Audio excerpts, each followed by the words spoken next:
that they wanted to be part of the more forward-looking element. I will, rather than speak for them in terms of exactly how they'll make that known and what their contribution will be, I'll leave that to them. But I'm pleased that a number did indicate that they do think that this is a plan worth backing and that they want to play a part in it. And so we've made real progress today in the course of the last few hours. Thank you. Alex. Thank you, Prime Minister. Alex Wickham from Bloomberg. Bloomberg, I'm sorry.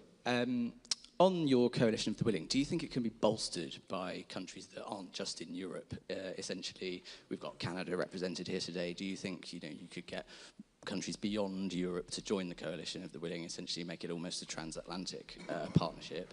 And also, in terms of your plan to present back to Donald Trump, how soon do you need to get that done? Is that something that really needs to happen very quickly in days? Thank you. On the countries beyond Europe, obviously we had Canada here, who've traditionally taken a forward-leaning role. They've been working very hard with us on issues like training, and they've been a reliable ally. And I'm encouraging of that because they are already deeply vested in Ukraine. As I say, they've worked on the training, amongst other things. Yes, on the question of the US, look, I spoke to President Trump last night. I'm not going to go through the details of that conversation, but I would not be taking this step down this road if I didn't think that it was something that would yield a positive outcome in terms of ensuring that we move together, Ukraine, Europe, the UK and the US, together towards a lasting peace. And so that's the way I've approached this in the last few days. Hugo, from the I News. Thank you, Prime Minister. Hugo Jai from the I Paper. Obviously, the other party that would need to sign up to any future peace deal is Russia. President Trump has said he wants to talk to Russia. You're coming up with a peace deal without Russia's involvement. What makes you think that Russia can be persuaded to sign up to this deal that's been agreed by its enemies? Well, in the end, a deal will have to involve Russia. Of course it will. But we can't approach this on the basis that Russia dictates the terms of any security guarantee before we've even got to a deal. Otherwise, we won't make any progress at all. It is, for a deal to be done, but if a deal is done, it has to be a deal that is then defended. Because what we've seen in the past is a cessation of the hostilities without any backup, and that was readily breached by Russia. And that is precisely the situation that I think we need to avoid this time around, which is why we're going down this road. Antonello, please, from La Repubblica. Thank you, Mr. Antonello Guerrera from La Repubblica. The Italian Prime Minister, Giorgia Meloni, who you had a bilateral meeting earlier today, said that the West must not split on Ukraine. How can you try to convince Meloni and other European leaders that your plan and your coalition of the willing, is the right thing, and to persuade them to join? And do you fear that the West might split on this? Thank you. Well, firstly, I had a very good bilateral meeting with Georgia this morning. We had the first bilateral brunch, I think, in the history of British-Italian relations. So that was a first. We get on personally very well. And she's very clear, I don't want to speak for her, but I think her position is well known, that Europe and the US have to stand together and that bond must always be strong.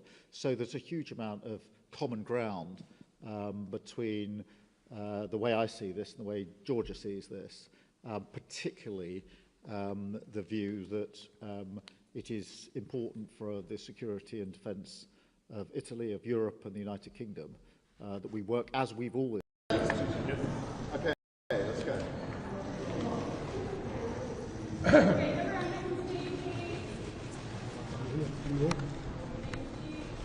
Please stop.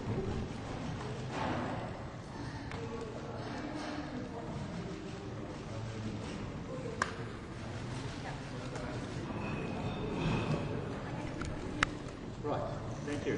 Thank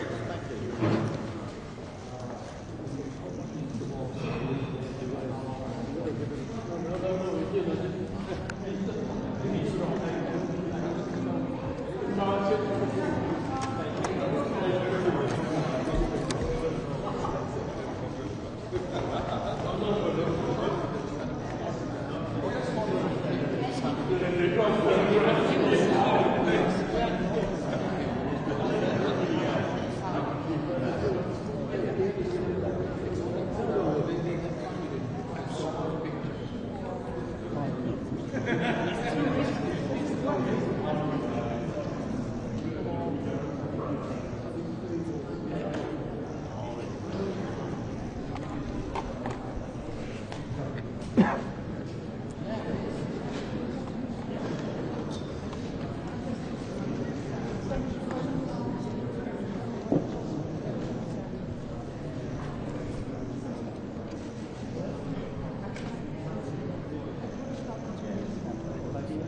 make a start, can I just say welcome everyone. It's really fantastic to see you here, and thank you very much for being here.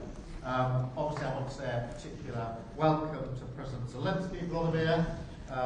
You heard, I think, last night when you arrived at Downing Street, the crowds outside cheering. That was totally spontaneous. They had learned that you arrived, they knew you were visiting, and they wanted to come and show the strength of Europe in relation to Ukraine.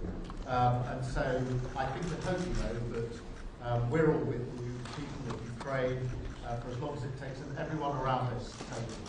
So it's very, very good to have you here. We gathered here today because this is a once-in-a-generation moment for the security of Europe, and we all need to step up. Getting a good outcome for Ukraine is not just a matter of right and wrong. It's vital for the security of every nation here, and many others too. I spoke to our Baltic allies this morning.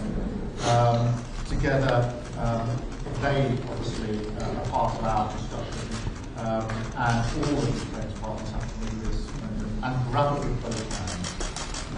And in my conversations over recent days, we've agreed that a group of us will work with Ukraine on a plan to stop the fighting, and then discuss that with the US and take it forward together. And that's really important. And that was the focus of my... So President Trump seems quite reluctant to support Europe and its security, or makes it at least puts a lot of conditions on it. What concretely has come out of this meeting today? What is Europe, what is this coalition of the willing actually offering to President Trump? And do you trust President Trump to be a friend of Europe also for the future?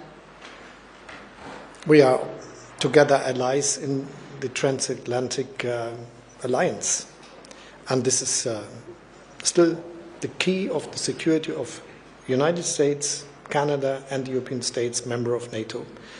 In the last years we enlarged NATO with new members like Finland and Sweden.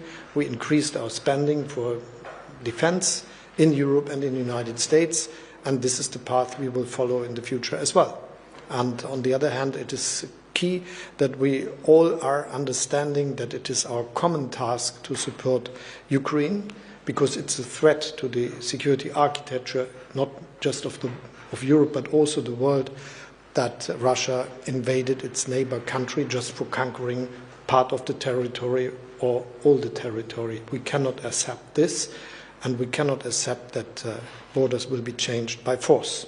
So this is the basis for our cooperation, and everyone is willing to work on making this happen in the future as well. Aside of this, it is clear that every one of us is doing in our own interest what is necessary here. This means we will have to find ways to increase our defense spending, which is already planned. You know, Germany is spending 2% of its GDP for defense, and is now discussing how to continue this increased spending, and possibly even more due to NATO capabilities in the next years to come. And this is the same in many other European countries, and also when we look at the support to Ukraine. So I think the big task is to manage that this cooperation will continue. But is there a path to peace now? I mean, has the summit changed anything? The path to peace is that Russia ends the war. And the basis for this is that we continuously support Ukraine for being able to defend the country. The next step is, as I already said, that there is the chance for a truce when it comes to strikes on air and on sea, which I think could be a basis for further discussions on a peace. And it is necessary that we are discussing, and we already started, about the security architecture surrounding Ukraine, and repeating what I already said, the basis of everything would be a strong Ukrainian army. We should never forget it was not very strong before the war started, and it is now much stronger. There are more than 800,000 soldiers in service, and that's something we should have in mind, that this will be, if we look at the size of the Ukrainian economy, a big task of all of us in Europe and in the United States and in Canada and other states to give Ukraine the chance to have a strong army even in peace times, for being not again in a situation like the country is now.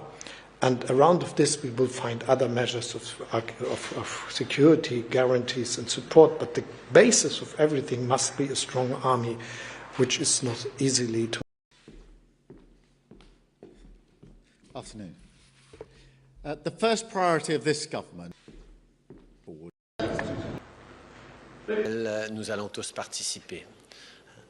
Good evening, everyone. It was good to be here in London today. It was important for Canada to be there with allies as we discuss the importance of standing united in defense of Ukraine and in pushing for a durable and lasting peace in Ukraine.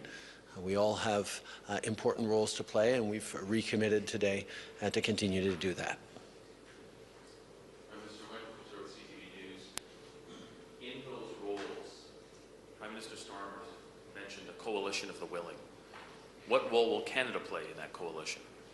Canada has been one of the strongest countries in support of Ukraine from the very beginning.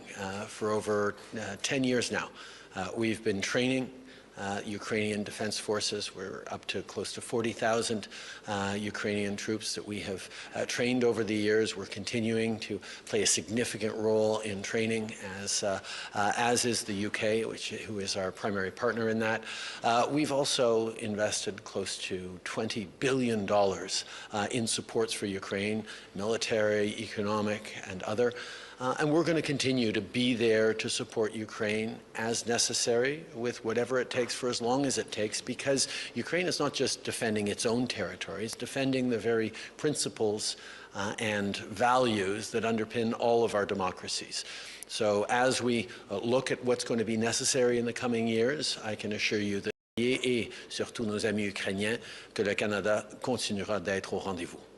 Prime Minister Starmer said specifically it will mean UK boots on the ground and planes in the air. From your answer, I am taking that that will not mean Canadian boots on the ground. Is that, just to finish, is that the case, or are you considering Canadian boots on the ground in the form of peacekeepers down the road? Every step of the way, Canada has looked at the ways it can best help. And as I've said a few days ago, everything's on the table. We know that the Canadian military has ways that it can contribute. We're not going to get ahead of the discussions on how to keep a peace that isn't yet in place. But Canada will be there and is open to doing what is necessary, but those will be decisions taken in the coming years by Canadians and their government. Dylan Robertson of the Canadian Press. Prime Minister, in your audience tomorrow with the King, what is your message for him, and do you want him to speak out for Canadian sovereignty, whether that's in public or when he has his meeting with the President? I look forward to sitting down with His Majesty tomorrow. As always, we will discuss matters of importance to Canada and to Canadians, and I can tell you that nothing seems more important to Canadians right now than standing up for our sovereignty and our independence as a nation. And Prime Minister, what message did you have for Prime Minister Starmer?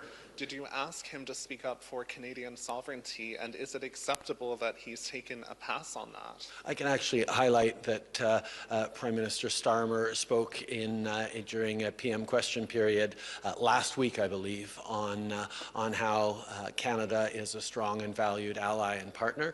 I know our allies will continue to be there to count on Canada and defend Canada in our strong sense of identity and independence. Hi, Prime Minister. Tom Perry, CBC. You had some time, we saw today, to talk with President Zelensky. I'm wondering what you can tell us about what you discussed, and I'm specifically curious whether you spoke about his encounter with President Trump and Vice President Vance on Friday. Obviously, I have spent a lot of time with Volodymyr Zelensky over the past years. We had a great sit-down just last week when I was, few days ago when I was in Kyiv to talk exactly about how much Canada stands with Ukraine unequivocally and always, and how much we stand and support him personally as a president, as a leader, as someone who has devoted himself to protecting Ukrainians and indeed protecting the principles and rules that underpin all of our democracies. I have continued to emphasize to him that Canada will always stand with Ukraine. You clearly admire President Zelensky, so I'm wondering what you thought when you saw the treatment that he received in the Oval Office on Friday. I think, first of all, it's important every chance we get to lay out the facts as clearly as possible. In 2014, Russia chose to invade Ukraine, to occupy Crimea and parts of eastern Ukraine. For that, they were kicked out of the G7. And in 2022, they chose to violate the existing ceasefire and invaded Ukraine with the intention of taking Kyiv in 3 days and the entire country in 3 weeks. That has failed. Russia continues to try to fight to claim more land in Ukraine, and we could see an end to this war tomorrow if Russia decided to stop its illegal invasion of Ukraine. On Friday in the Oval Office, President Zelensky pointed out in so many words that Vladimir Putin is a liar and a criminal and cannot be trusted to keep his word in any way, shape, or form, because he has demonstrated time and time again that he will break any agreements. I stand with Vladimir Zelensky. Afternoon. The first priority of this government, of any government, is the security and safety of the British people, to defend the national interest, particularly in these volatile times. That's why last week I announced the biggest sustained increase in defence spending since the Cold War. That's also why I met President Trump last week, to strengthen our relationship with America, and indispensable partners in defence and security. And it's why this weekend I've been hosting European leaders here in London to work together for the security of the United Kingdom, Ukraine, and Europe as a whole. Through my discussions over recent days, we've agreed that the UK, France, and others will work with Ukraine on a plan to stop the fighting. Then we'll discuss that plan with the United States and take it forward together. The purpose of today's meeting was to unite our partners around this effort, to strengthen Ukraine and to support a just and enduring peace for the good of all of us. Our starting point must be to put Ukraine in the strongest possible position now, so that they can negotiate from a position of strength, and we are doubling down in our support. Yesterday evening, the UK signed a £2.2 billion loan to provide more military aid to Ukraine, backed not by the British taxpayer, but by the profits from frozen Russian assets. And today I'm announcing a new deal, which allows Ukraine to use £1.6 billion of UK export finance to buy more than 5,000 air defence missiles, which will be made in Belfast, creating jobs in our brilliant defence sector. This will be vital for protecting critical infrastructure now and strengthening Ukraine in securing the peace when it comes. Because we have to learn from the mistakes of the past. We cannot accept a weak deal like Minsk, which Russia can breach with ease. Instead, any deal must be backed by strength.